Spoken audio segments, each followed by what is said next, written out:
Ya, bisa Bu. Baik, selamat siang Pak Nuri. Selamat siang Ibu.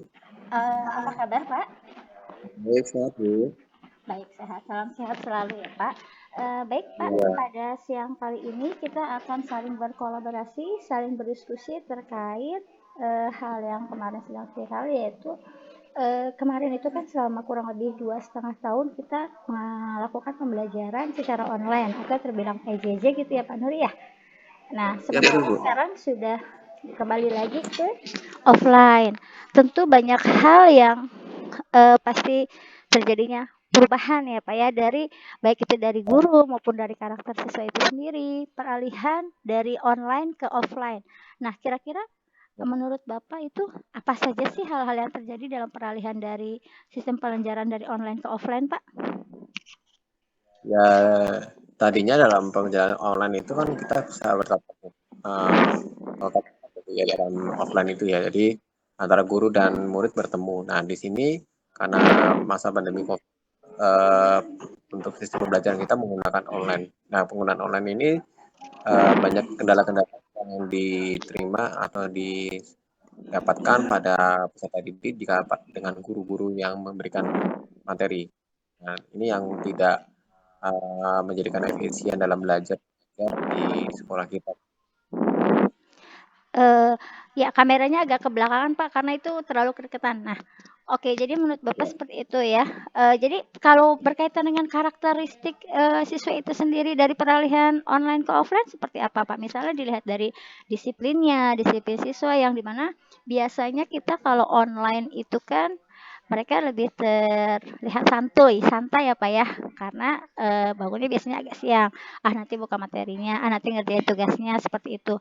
Beda ketika kita offline atau tatap muka berhadapan langsung dengan guru-gurunya, yang otomatis mereka pasti memiliki motivasi lebih gitu kan ya, atau lebih semangat. Nah, bagaimana cara menumbuhkan semangat itu kembali menurut Bapak dari yang online ke motivasi ke pembelajaran online terhadap pembelajaran siswa itu sendiri, Pak?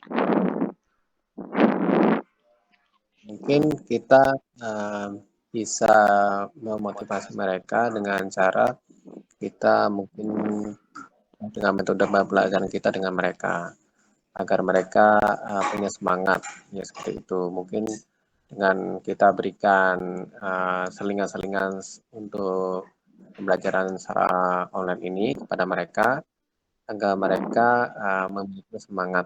Ya, artinya mungkin ada sedikit-sedikit permainan-permainan sedikit dalam pembelajaran kita untuk memancing mereka untuk memotivasi mereka untuk bisa bergabung di dalam secara online seperti itu, Bu. Nah, enggak mungkin secara offline kali ya, Pak ya, karena dari online ke offline biar mereka semangat kembali. Jadi di kelas gitu posisinya maksudnya. Gimana cara gurunya itu.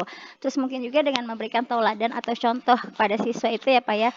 Jadi agar si siswa itu merasa wah semangat untuk datang ke sekolah, maka guru itu juga harus datang lebih pagi menyambut siswa di gerbang, karena udah kangen ibaratnya ya 2,5 tahun tidak tatap muka. Mungkin salah satunya itu kali Pak ya.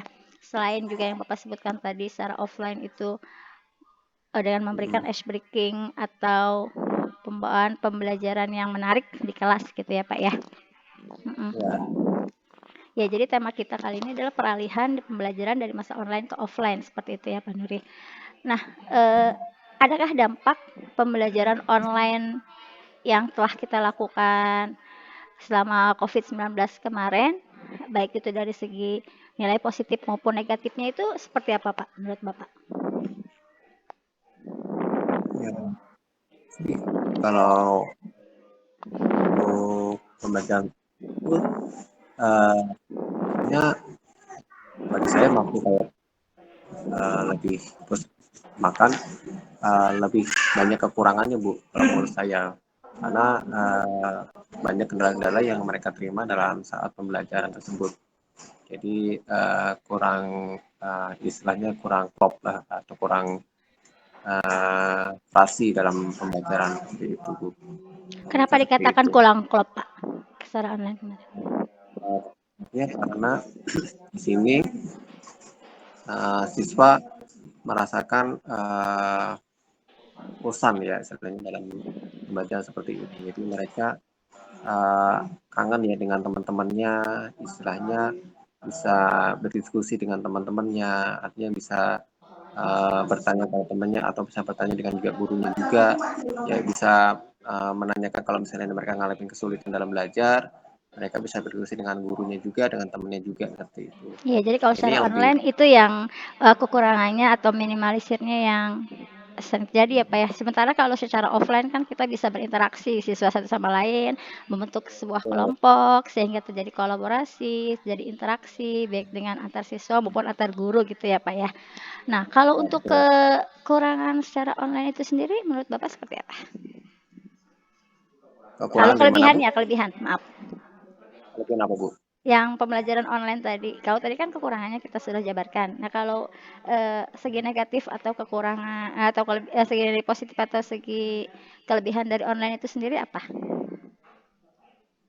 Aduh, kalau kelebihan dari online itu sebenarnya ya siswa bisa mempelajari lagi ya atau menyimak kembali dari materi modul yang diberikan oleh guru kepada para pendidik kita, peserta didik kita, sorry. Dan mungkin dia bisa mencermati lagi materi yang sudah diberikan pada guru tersebut. Artinya bisa mengulang kembali seperti itu. Tapi kalau mungkin kalau offline kan hanya sekali mendapatkan penjelasan, nanti mungkin kita bisa berikutnya lupa dengan materi yang sudah diajarkan oleh guru yang tersebut pada saat mengajar secara offline. Tapi kalau untuk yang materi dengan menggunakan online ini, siswa mendapatkan sharing modul dari guru tersebut. Jadi mereka bisa mengulang kembali pembelajaran yang sudah diberikan guru tersebut pada mereka.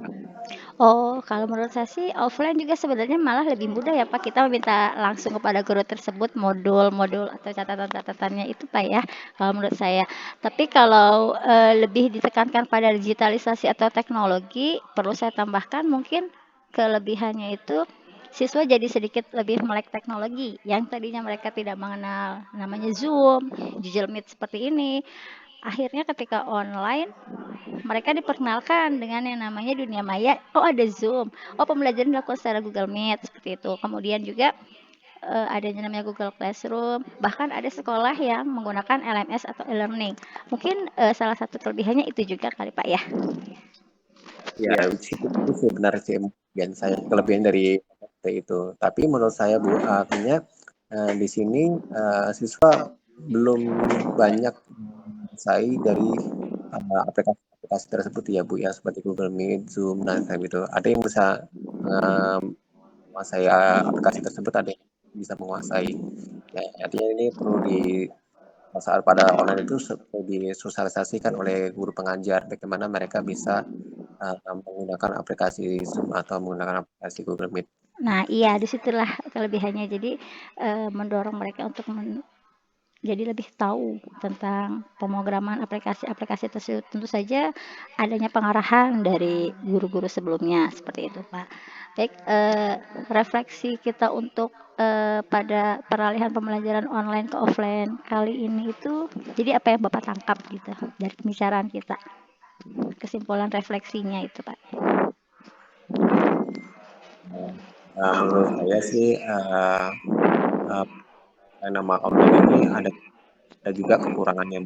Betul. Ya, seperti dikatakan kalau yang kelebihannya siswa bisa kalau secara online ya kelebihannya adalah siswa bisa mempelajari banyak aplikasi digital.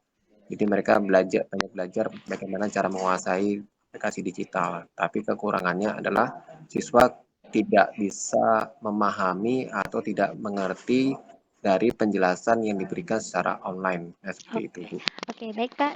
Terima kasih atas refleksinya. Sehat selalu. Cukup sekian untuk diskusi kita kali ini. Sampai berjumpa di ruang kolaborasi diskusi selanjutnya. Terima kasih Pak Nuri. Selamat Selamat siang. ya, terima kasih. Salam sehat.